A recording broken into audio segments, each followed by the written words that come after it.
What if the most important meeting of your life wasn't scheduled? What if it wasn't even supposed to be possible? What if the stranger who changed everything had been visiting you for years? Only in your sleep, only in the trembling space between midnight and dawn, until one night he simply knocked? For 3 years, Elena Vasquez had the same dream. Always the same man. Always the same message. Always the same terror that dissolved into peace the moment she woke. She told herself it was stress. She told herself it was grief. She told herself 1,000 rational explanations for why the same stranger with silver eyes kept appearing at the threshold of her consciousness night after night, holding a lantern whose light pulsed like a heartbeat. She never told anyone. Because how do you explain to your colleagues, your sister, your therapist, that a man who cannot possibly exist has been teaching you things while you sleep? Things you wake up knowing but cannot explain. Things that make your breath stop cold when you encounter them later, in books, in science journals, in the whispered traditions of cultures she had never studied. And then, at 2:47 in the morning on a Tuesday in November, someone knocked on her front door. And she already knew, before she rose from her bed, before she looked through the peephole, before she opened the door to the impossible. She already knew exactly who it would be. If you have ever dreamed of someone you've never met, if you have ever woken from sleep holding knowledge you cannot explain, if you have ever felt that the boundary between dreaming and waking is thinner than the world tells you, then this story was already waiting for you. Subscribe now and turn on notifications. Because what unfolds in the next hour will rewrite what you thought you understood about consciousness, about sleep, about the visitors who may have been with you far longer than you know. Elena Vasquez was 34 years old and exhausted in the specific way that only people who are afraid to sleep can be exhausted. Not the clean tiredness of hard work or fresh air or a long run. The gray, grinding fatigue of someone who approaches the act of closing her eyes the way other people approach a difficult conversation. With dread, with rehearsal, with the private wish that there was some way to simply skip it. She had not always been this way. There was a version of Elena, not so many years ago, who slept easily and deeply, who treated her bed as a sanctuary rather than a battlefield. She had been a neuroscience researcher at a university in Portland, Oregon, a careful, methodical woman who believed that the brain was extraordinary but ultimately explainable, a biological machine of staggering complexity whose mysteries would eventually yield to measurement and time. She had published papers. She had attended conferences. She had stood at podiums and used words like empirical and replicable and peer-reviewed with the ease of someone who has never had reason to doubt the framework those words protect. Her specialty was sleep architecture, the stages of sleep, the function of dreams, the electrochemical choreography of the resting brain. She knew, academically, more about dreaming than almost anyone she would ever meet.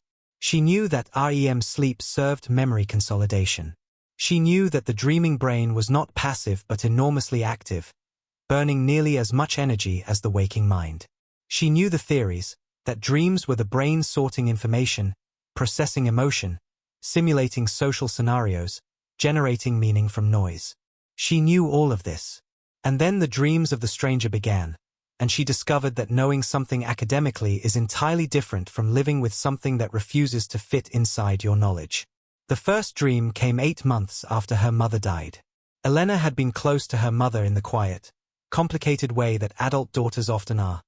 Close but unresolved, loving but unfinished, the relationship still mid-sentence when the stroke took her mother without warning on a Tuesday morning in March. Elena had flown home to Tucson for the funeral. She had stood at the graveside in her good black coat with her face composed and her hands folded and her grief packed so tightly inside her that it could not find a way out. She had returned to Portland. She had gone back to work. She had functioned. And 8 months later, she had the first dream. In it, she was standing in a corridor that was not a corridor she had ever seen. Long, stone-walled, lit by a sourceless golden light that seemed to come from the air itself rather than from any fixed point. The stones of the wall were enormous, fitted together with a precision that she recognized, even in sleep, as impossible by ordinary means. The corridor extended in both directions beyond sight, and she did not know which way to go, and she was aware of a grief so large it had become a landscape. Not her grief particularly, but grief in general, all of it, the accumulated mourning of every person who had ever lost someone and not found the words. And then the man appeared. He came from neither direction, simply materialized at her side as if he had always been there and she had only just learned to see him. He was tall, with the kind of stillness that very old trees have, a quietness that is not the absence of energy but its complete containment. His eyes were silver, not gray, not pale blue, but the actual silver of water reflecting moonlight, and they looked at her with a recognition that was so complete and so ancient that she stopped breathing. He said, in a voice that arrived not through her ears but somewhere behind them, directly into the place where understanding lives before it becomes language, "You are not finished. Neither is the conversation." And then she woke up. She lay in her dark bedroom in Portland for a long time, staring at the ceiling, her heart pounding with something that was not quite fear. She turned on her light and wrote down everything she could remember, which was everything.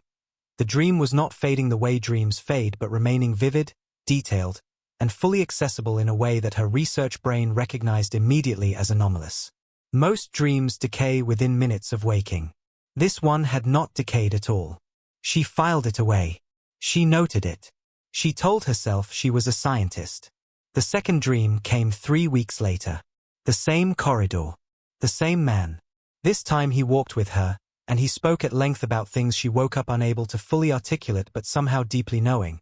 About the nature of consciousness as something that exists prior to and independent of the brain that expresses it. The way music exists independently of the particular instrument playing it. About her mother.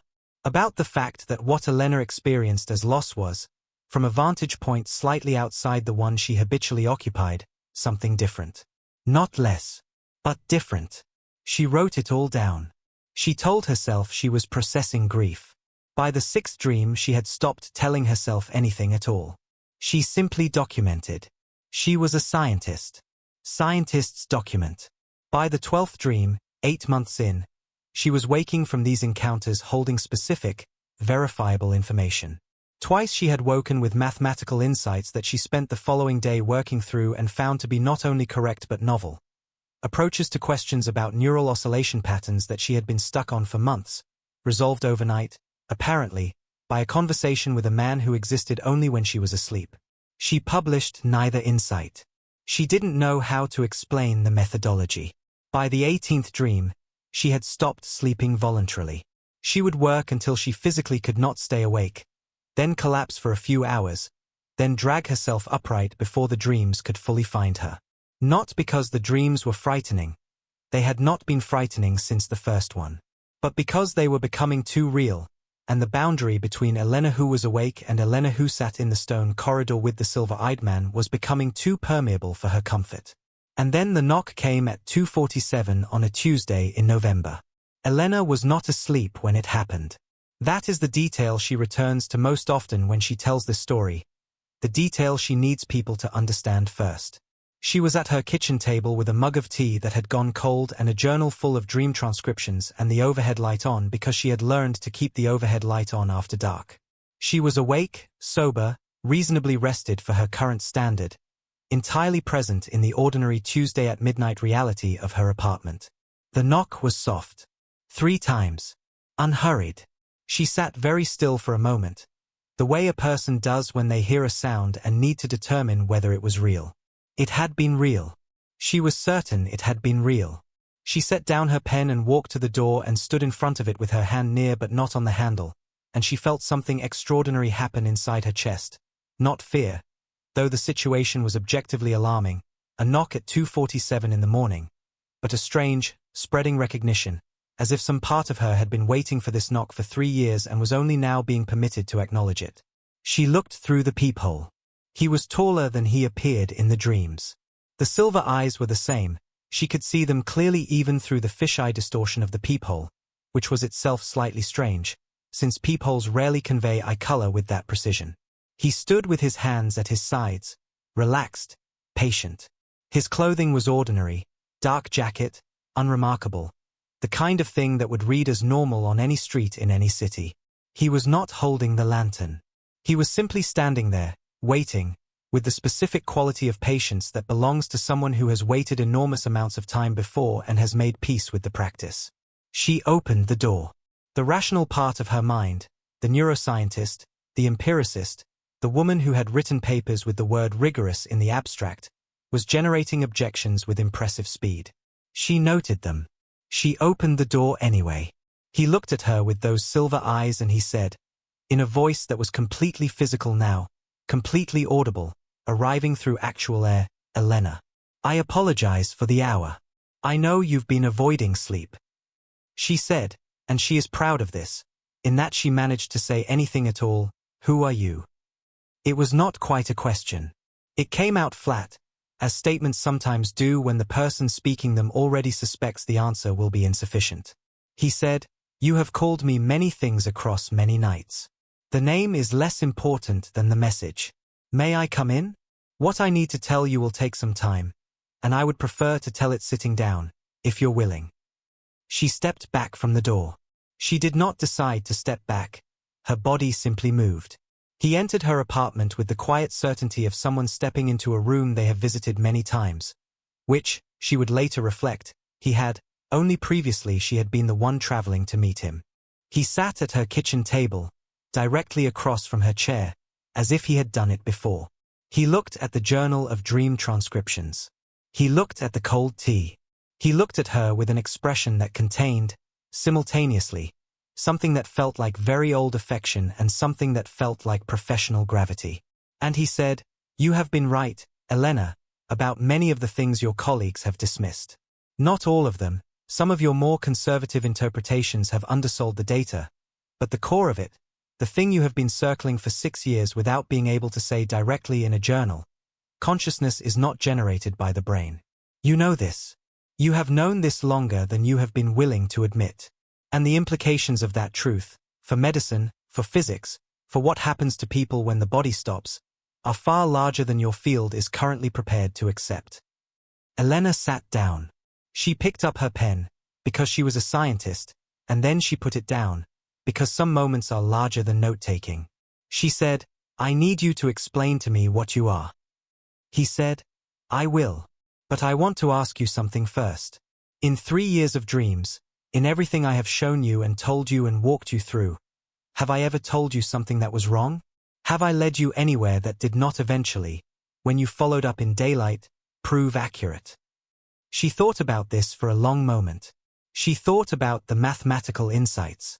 She thought about the conversation, in the 14th dream, about a specific protein involved in memory consolidation that she had gone looking for afterward and found, not in any paper she had previously read, but in a very recent preprint from a lab in Singapore that she had had no prior knowledge of. She thought about the night he had walked her through a model of sleep that reframed almost everything she thought she knew about what REM was actually for. She said, no, you haven't been wrong. He nodded. Then I would ask that you extend me the same epistemic courtesy you would extend to any reliable source. Not unconditional belief, I don't want that from you, and it wouldn't serve you, but provisional trust while we have this conversation. After tonight you will have the waking memory of everything I tell you. You can verify. You can investigate. You can publish, if you choose, in whatever form your courage allows. She said, what are you? He said, with a slight inclination of his head that suggested he had expected this question and was not reluctant to answer it. I am what certain traditions have called a guide, and certain others have called a watcher, and certain others, the ones who encountered us in less mediated forms, in periods when the veil was thinner, have called teachers. We have been present alongside human consciousness for as long as human consciousness has been complex enough to receive what we offer. We are not gods. We are not angels in the theological sense, though some of the angel mythology reflects genuine encounters. We are, most accurately, a form of consciousness that exists at a different frequency than biological consciousness. We are not embodied in the way you are, not limited to a single linear timeline, not subject to the forgetting that biological death imposes. He paused. Then, we have been working with your species for a very long time.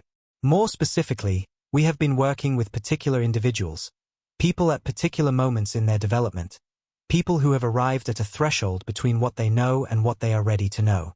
You are at that threshold, Elena. You have been standing at it for approximately 3 years. Tonight I am here because you are ready to step through, and because the work you are going to do on the other side of it matters, not just to you, not just to your field, but more broadly. Elena sat with this for a moment. Then she said, in the specific tone of a scientist who has not yet decided whether to be angry. Why dreams? And he said, because the waking mind is very loud. It was this answer, so simple, so immediate, so precisely calibrated to land in the specific place in Elena's understanding where a door had been standing unopened, that shifted something fundamental in how the conversation felt. She was still frightened, in the background. She was still running the part of her mind that checks for exits and evaluates threat. But the scientist in her had heard something she could not dismiss, and the scientist was pulling toward the table with a gravity that the frightened woman could not quite counterbalance. Why dreams? Because the waking mind is very loud. She knew, professionally, exactly what this meant. The waking brain is a machine of constant inference, constantly predicting, constantly filtering incoming signal through layers of assumption and expectation and prior belief. The waking brain does not perceive reality. It constructs a model of reality and lives inside the model, updating it with new data but never, ordinarily, making contact with anything raw. It is enormously efficient, enormously useful, and specifically, deliberately optimized to exclude anything that does not fit the model. The waking brain is not a receiver, it is an editor. The sleeping brain, in deep dreaming, is different. The prefrontal cortex, the headquarters of analytical judgment, of this makes sense and this cannot be real, and I will put this in a category I already have, is substantially quieter during REM sleep. The parts of the brain that process emotion and symbol and narrative without the editor's constant interruption become temporarily dominant. The sleeping mind is not smarter than the waking mind, but it is differently available, open in a way that the waking mind, for very good structural reasons, is not. This was not fringe theory. This was basic sleep neuroscience, the stuff of introductory courses. And yet Elena had somehow, despite having taught this material, never fully followed the implication to its conclusion. If the sleeping brain is a different kind of receiver, quieter, less filtered, more available, then any signal that needs to get through a heavily defended system might, logically, find that the most efficient transmission window is not during daylight. She said, "You've been using the structure of dreaming as a channel." He said, "Yes. Though channel is a metaphor, and like all metaphors it both illuminates and distorts. The interaction is real. What I share with you in sleep is real. The information does not vanish when you wake. You have noticed that. It encodes differently than ordinary dream content, which is why your records of our conversations are so much more complete and durable than your records of other dreams. This is not coincidental. I told you, in the third conversation, to begin writing the moment you woke. Do you remember?" She did remember. She had thought it was her own impulse, the good researcher's instinct. She looked at her journal. He continued, "The reason I appear to you as a man, as this specific form, is also not arbitrary. Your brain requires an anchor. Formless transmission doesn't organize well. When information arrives without a sender, the waking mind has trouble integrating it. It gets categorized as random noise, as inspiration at best, and discarded or misattributed. The form gives the information an address. You receive it as coming from somewhere, from someone, and your memory consolidates accordingly." She said, "You're telling me you're not actually a man." He said, "I am telling you that this form is a communication interface, not a biological body. The consciousness engaging with you is real. Its character, its knowledge, its care about your situation, all real. The silver eyes, the dark jacket, the height, these your own mind contributed, building the most legible representation it could from the signal I sent. In another person, I might appear differently. In another era, very differently. What remains consistent is not the form but the function." Elena was quiet for a moment. Outside her window, Portland continued to be Portland at 3 in the morning. Rain beginning on the glass, a siren somewhere far off, the particular urban silence that is full of small sounds. She thought about how strange it was that the world outside the window was so ordinary. She thought about how often the most important things happen in completely ordinary rooms. She said, "Why me?" It was not quite the same question as "Who are you?" It was more personal, and she knew it, and she asked it anyway. He said, "Because of what you know. And because of what you are willing to do with it. if you can be brought to accept that what you know is real. He paused. Your mother asked me to watch over you. Elena stopped breathing. He said, carefully, into the silence, she encountered us after the transition. This is not metaphor, Elena. The consciousness that you knew as your mother did not stop. It changed form, as all consciousness does. She asked, in the way that is available to those who have transitioned, that we work with you, that we bring you to the threshold you've been circling, because she understood, from her new vantage, what you are positioned to contribute. She wanted you to know that the conversation is not finished. Those were the first words I spoke to you, in the first dream. You remember. Elena did remember. She had thought she had given herself those words because she needed them. You are not finished. Neither is the conversation. She had thought it was grief generating its own comfort. She put her face in her hands for a moment. Not to hide. To contain something that would have come out wrong if she hadn't. Then she sat up straight, in the specific posture of a woman who is going to continue being a scientist even while the universe reorganizes around her. And she said, tell me everything. And he did. He began with consciousness, not as Elena's field studied it, not from the functionalist or the physicalist or the illusionist positions, but from a vantage that encompassed all of them and found each incomplete in the same direction. Consciousness, he explained, is not an emergent property of complex information processing. The brain does not generate consciousness the way a fire generates heat. Consciousness is not the output. The brain is a transceiver, an exquisitely evolved biological instrument tuned to receive, focus, and express a particular band of a much larger spectrum of conscious experience. The brain gives consciousness its particular shape, its human flavor, its linear temporal experience, but no more generates consciousness than a radio antenna generates music. He watched her face while he said this. He said, you know this is true. Not because I am telling you. You have known it for 4 years. It is the thing you cannot say in a paper. She said, the evidence doesn't fully support. He said, the evidence does not fully support the alternative, either. You are working in a field where the standard model cannot account for several categories of well-documented phenomena, and rather than revise the model, the field discards the phenomena. You know which phenomena I mean. She did. Near-death experiences with verified perceptual content from outside the patient's visual field. Terminal lucidity, the sudden restoration of full cognitive clarity in patients with advanced dementia, sometimes hours before death, in brains that should not, by any existing model, be capable of that function. Shared dreams between people who were not in contact. Children's spontaneous memories of other lives, with verifiable historical details. She had spent years carefully not studying any of these things, because the cost of studying them seriously, in her department, in her field, with her career, was too high. He said, the cost of not studying them seriously is higher. For everyone. They talked for what felt like a long time and what the clock, when Elena eventually glanced at it, confirmed had been 2 hours. Outside, the rain on the window had settled into the kind of steady, democratic rainfall that Portland does as naturally as breathing. The tea had been cold for hours. Neither of them drank it. He explained consciousness in layers, in the patient sequential way of a teacher who has thought very carefully about the order in which understanding must be built. He began with what Elena already knew, the neural correlates, the oscillations, the binding problem, the hard problem that David Chalmers had named and that the field had been quietly panicking about ever since.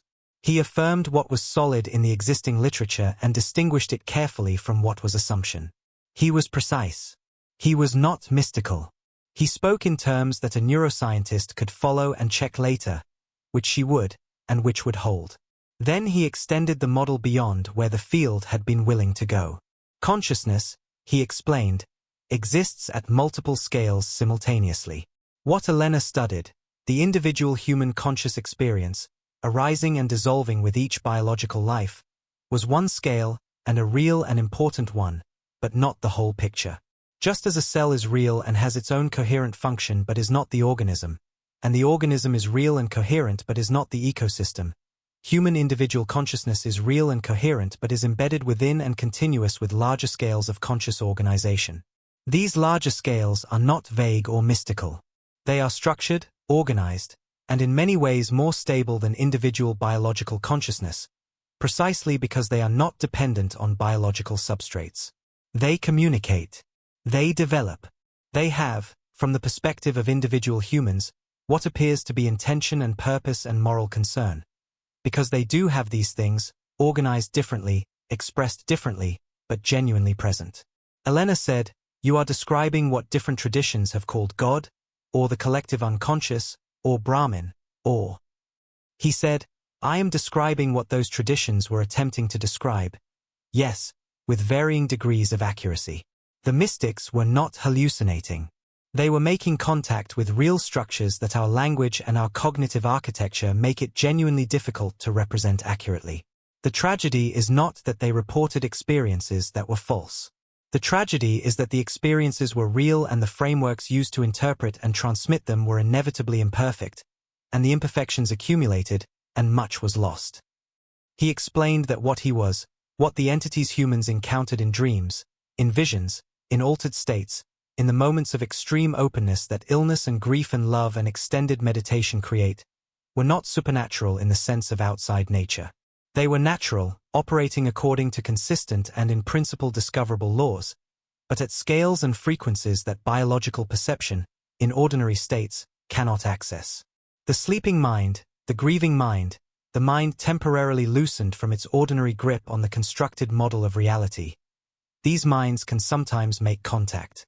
Not reliably, not on demand, not through any method that current science has the instruments to measure. But the contact is real. Elena said, "You are going to ask me to publish something." He said, "I am going to ask you to publish several things. Not tonight. Not in the form of, I spoke to a being of light who told me consciousness is non-local. Your career would not survive it and the information would not reach anyone. I am going to ask you to follow the evidence that is already present in your field and being systematically ignored, and to write about it with the rigor and the honesty that your actual data supports. To stop self-censoring. To stop performing a conservatism you don't feel because you're afraid of the cost." He said, "The cost of the alternative is higher. For everyone. The things your field is in a position to discover, about what consciousness is and what happens to it and what it is capable of, this knowledge is not merely academic. It changes how people live. It changes what people do with loss. It changes how people treat each other when they understand that consciousness does not end. The suffering that comes from believing that death is absolute termination, that suffering is enormous. It shapes everything. Violence, and the indifference to others' pain that makes violence possible, is in part downstream of that belief. You have evidence that the belief is wrong. You have colleagues who also have evidence. Someone needs to say it in a place where it can be heard." She said, "Why not you? Why can't you simply appear to people, to physicists, to neuroscientists, and tell them directly?" He said, "For the same reason I did not knock on your door 3 years ago. You needed to arrive at the threshold yourself. Knowledge that is handed to someone who has not done the work to receive it does not integrate. It cannot be built upon. It produces at best a startling anecdote, at worst a destabilization that does more harm than good. The information I share with you tonight will be useful to you and through you to others because you have spent 34 years, and specifically the last 6 years, building the foundation that makes it load-bearing. I did not give you that foundation. You built it. I am standing here with the next piece." He paused.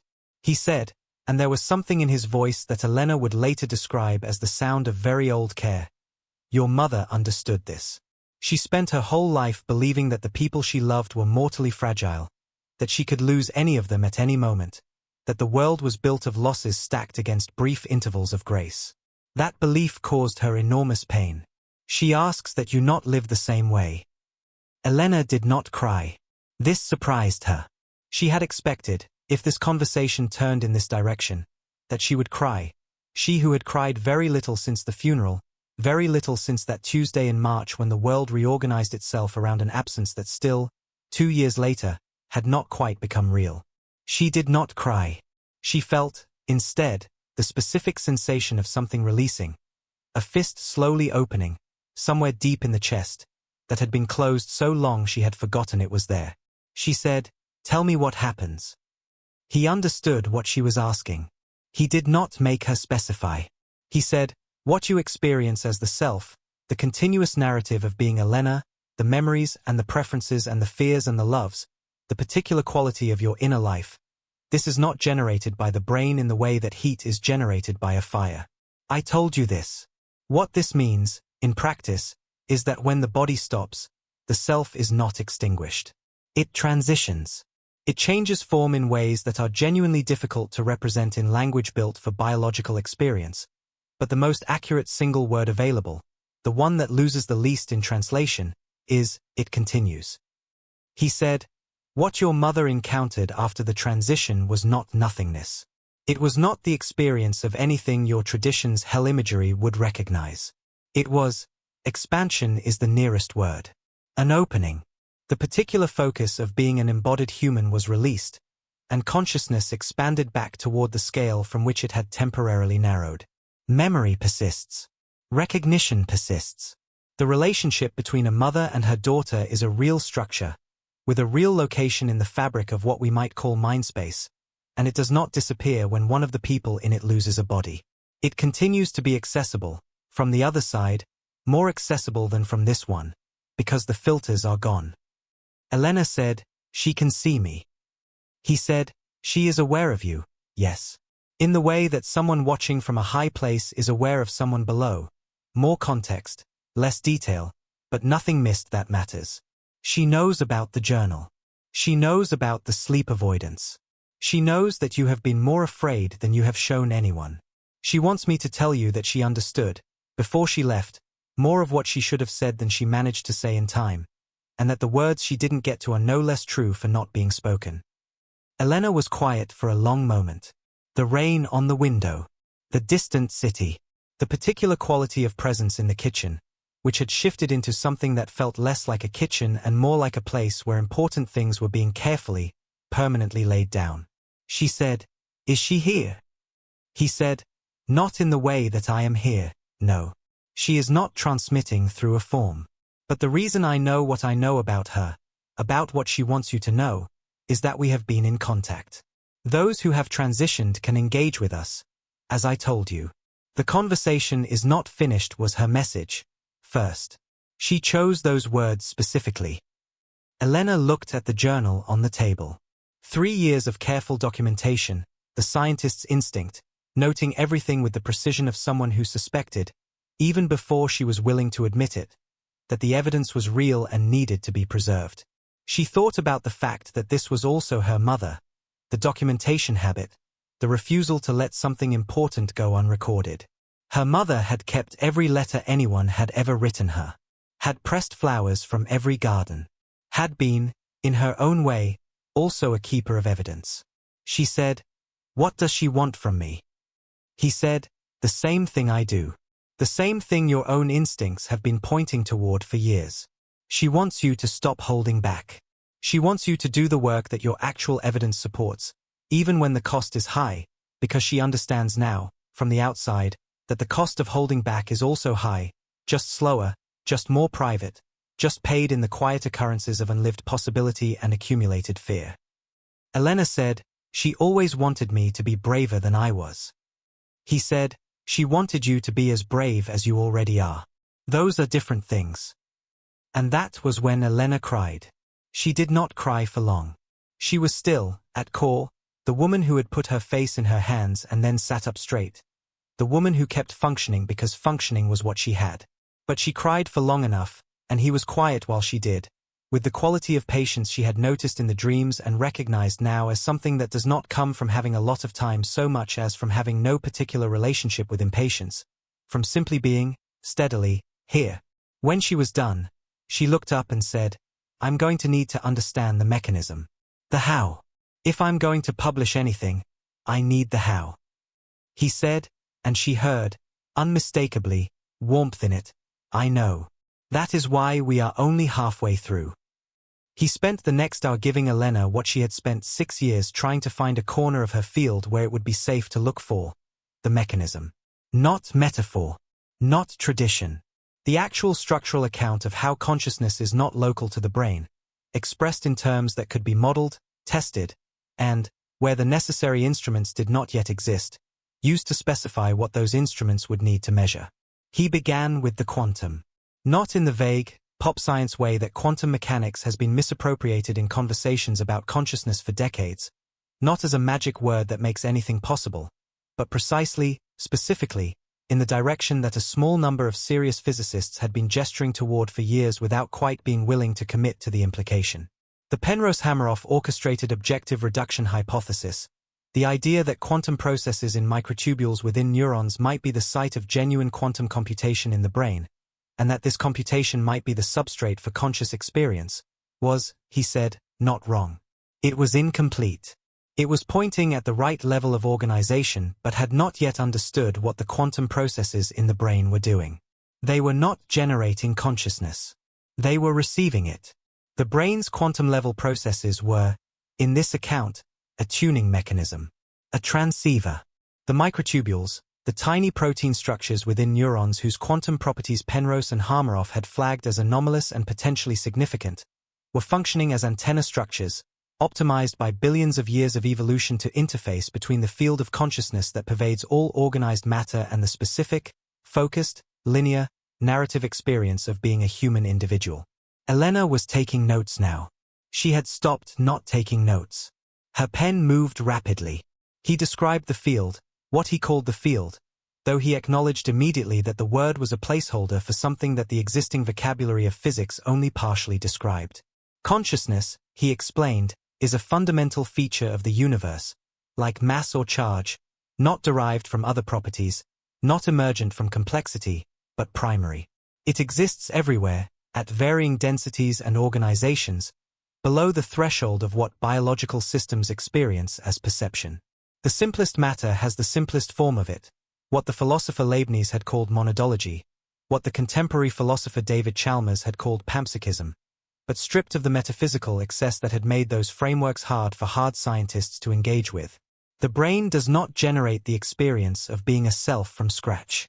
The brain focuses the ambient field of consciousness into a specific high-definition point of view, takes the distributed, unindividuated field and, through the exquisite complexity of its neural architecture, creates the experience of being this particular person, in this particular body, in this particular moment.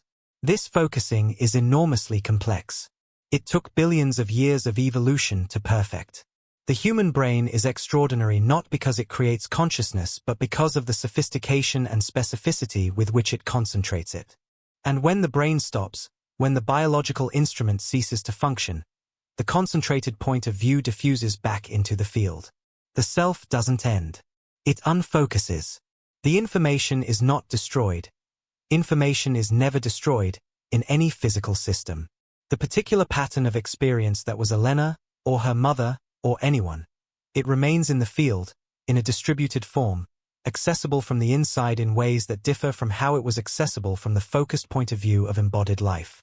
Elena said, the continuity of information. You're talking about a kind of cosmic conservation law for consciousness.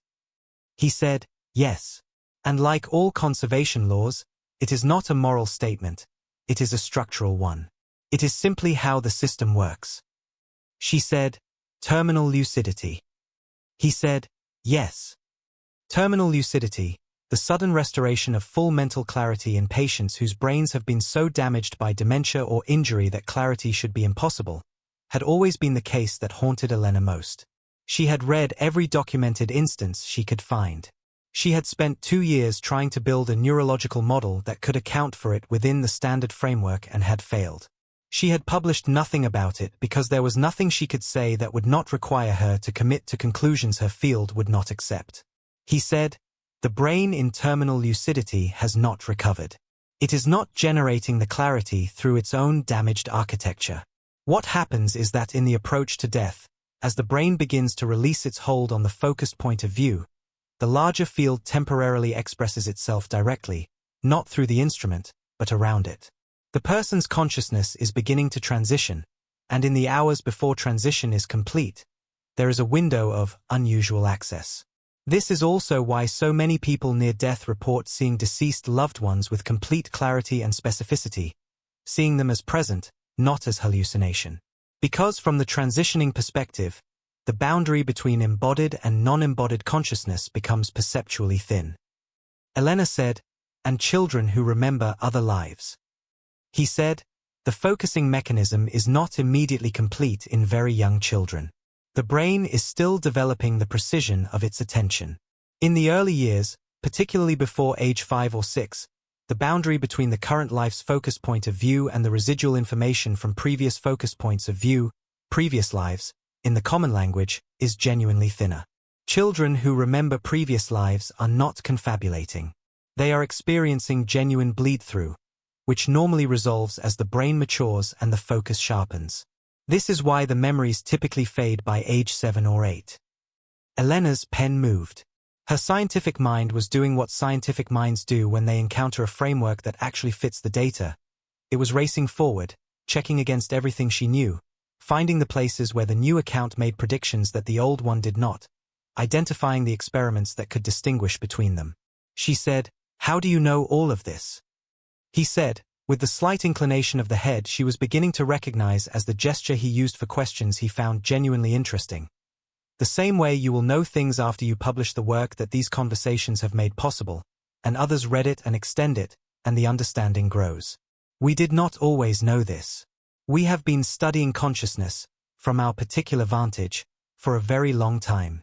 We have the advantage of not being limited to biological lifespans, and of being able to access the field with less filtering than biological beings typically can. We are not omniscient. We are simply further along a path you are at the beginning of. He paused. And we find the human end of this very interesting, honestly. The limitations you work within force a kind of creativity and rigor that unconstrained access to the field does not naturally produce.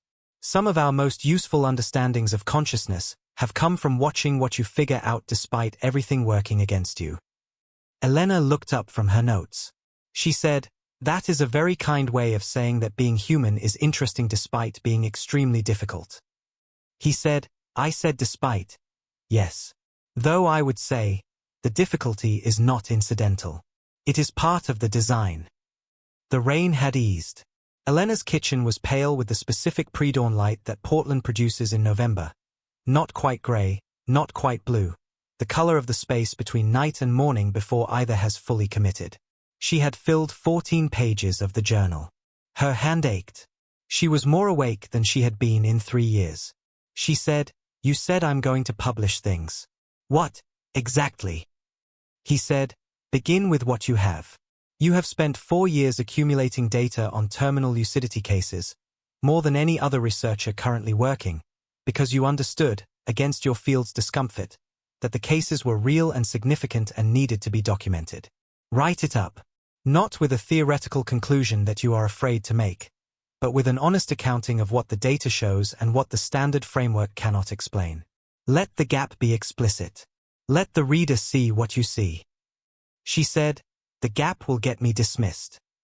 He said, "Some people will dismiss you. Others, researchers who have been sitting on their own anomalous data, afraid of the same cost, will recognize what you are doing and find courage in it. The paper is not for the people who will dismiss it. It is for the people who have been waiting for someone to go first." He said, "After that, the near-death experience literature. You have been a careful reader of it in private for years. The methodological quality of the best studies is higher than your field's critics acknowledge. There is a conversation to be had, rigorous, precise, undismissible, about what the best evidence actually shows. You are positioned to have it. Not as a believer, not as a debunker, as a neuroscientist who has read the data and is willing to say what it does and doesn't support." Elena said, "And the theoretical piece. The framework you've just described. The transceiver model." He said, "That will take longer. The evidence base needs to be established first. But yes, eventually, the framework. And you will not be writing it alone. There are others. Physicists who have been developing related models of quantum consciousness, philosophers who have been working on non-reductive accounts, medical researchers sitting on data they haven't published because of exactly the same fears you have. You are going to find them. Or they will find you, once the first paper exists." Elena looked at the 14 pages of notes. She said, The dreams will stop now. He said, yes. You don't need them anymore. The threshold has been crossed in the waking state, which is where it needed to be crossed for the work to be possible. The information is accessible to you now in ways that don't require sleep as an intermediary. She felt something at that, a loss she had not anticipated. She had been afraid of the dreams. She realized now that they were ending, been holding on to them as the only available form of contact with something larger than her ordinary days. She had been afraid to sleep, and she had been afraid to stop sleeping, and both things had been true simultaneously, because that is how important things work. They are multiple and contradictory and real. She said, will you come back? He said, not in this form, no. A single direct contact is sufficient and is also, honestly, about the maximum that is useful.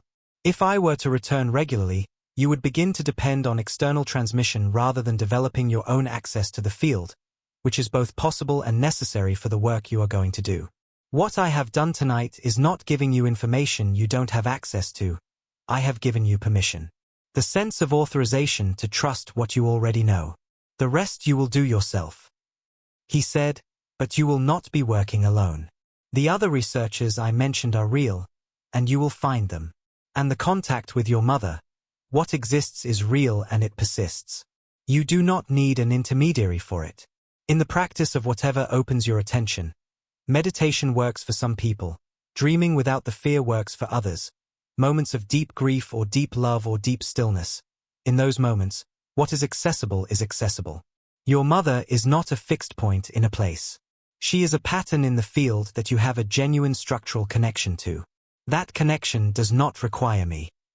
Elena looked at her hands for a moment. The researcher's hands, the careful hands, the hands that had written so many papers that said less than she believed and had been careful and were tired. She said, I'm going to start the terminal lucidity paper tonight. He said, I know. She said, I'm terrified. He said, yes. And you are going to do it anyway. Which is bravery, not the absence of fear. Your mother also wanted me to tell you that. He left as the first real light arrived, not dramatically, not with a flash or a dissolving, but simply with the same quiet completeness with which he had entered. He stood, thanked her for her time with a seriousness that made the phrase feel new, and walked to the door. He opened it himself. He said, at the threshold, you already know what to do, Elena. You have always known. Trust the evidence. Write what it shows. Let people see the gap. And then he was gone, and the door was closed, and she was alone in her kitchen in the early morning with 14 pages of notes and cold tea and the rain finally stopping outside. She sat for a while. She let the room be quiet. Then she opened her laptop. The paper she began that morning was published 14 months later in a Journal of Cognitive Neuroscience, under the title Terminal Lucidity as Evidence Against Strong Neural Correlates, a systematic review and reanalysis. It was rigorous. It was conservative in its claims. It documented the gap with precision and let the gap be visible. It was precisely as undismissible as she had been told to make it, and it was widely dismissed by one cohort of her field and quietly, intensely read by another. Within 6 months of publication, she had been contacted by a quantum physicist in the Netherlands who had read the paper and wanted to discuss a related anomaly in his own data. By a palliative care physician in Toronto whose patients' near-death experiences she had been documenting for a decade without publishing. By a philosopher of mind in Edinburgh who had been developing a non-reductive account of consciousness that mapped, in ways she found startling, onto things she had heard in a kitchen in Portland in the pre-dawn light on a Tuesday in November. She did not tell any of them about the night of the knock. She told them about the evidence. They came for the evidence. Some of them, over time, she told the rest. A community formed. Not large, not viral, but real and serious and growing in the specific organic way that things grow when they are fed by genuine conviction rather than performance. She published 4 more papers over the following 2 years. The third one, the one that engaged directly with the quantum transceiver framework, generated what her department head called an unusually broad response, which was an academic understatement for what was actually a significant controversy that also, quietly, brought in more serious researchers than any previous controversy she had produced. She visited her mother's grave on the anniversary of the death, the first year after the kitchen conversation. She sat by the stone for a long time in the November afternoon. Tucson's sun, which was different from Portland's sun, warmer, more direct, and she talked out loud because she was a scientist and scientists require evidence, and the evidence she had was that speaking aloud was how she best organized her thinking when the subject was important. She talked about the papers. She talked about the physicist in the Netherlands and the physician in Toronto. She talked about being afraid and doing it anyway. She talked about the words, "The conversation is not finished." She did not hear anything back, not in any form that could be recorded in a journal or cited in a paper. But she felt, sitting by the stone in the November sun, the specific sensation that she had felt in her kitchen when a fist opened, something releasing, something that had been held, loosening. A long breath she had not known she was holding. She sat for a while. She let the afternoon be quiet. And now I want to speak to you, you who have stayed with this story to its end. Because if you have come this far, then something in this story recognized something in you. Maybe it was the dreams you've had that didn't feel like ordinary dreaming. Maybe it was the loss you've carried that no rational framework has ever fully made room for. Maybe it was the knowledge you hold that you haven't been able to explain and haven't quite been able to discard. Maybe it was simply the feeling, reading about Elena sitting in her kitchen at 3 in the morning, that you knew exactly what that kind of exhausted, frightened, necessary alertness feels like. The story is about many things, but at its center it is about this. The boundary between what we know and what we are willing to know is not fixed. It is a threshold, and thresholds can be crossed. The cost of crossing them is real, fear, and exposure, and the risk of being wrong, and the certainty of being misunderstood by some fraction of the people who will see what you've done. And the cost of not crossing them is also real, just slower, just quieter, just paid in the currency of potential and lived and truth untold. You are not here by accident. Subscribe to the channel and turn on the bell. Every week, a story that goes further. Leave a comment. Have you had dreams that felt like more than dreams? Have you woken with knowledge you cannot explain? The conversation is not finished. It is, in fact, just beginning.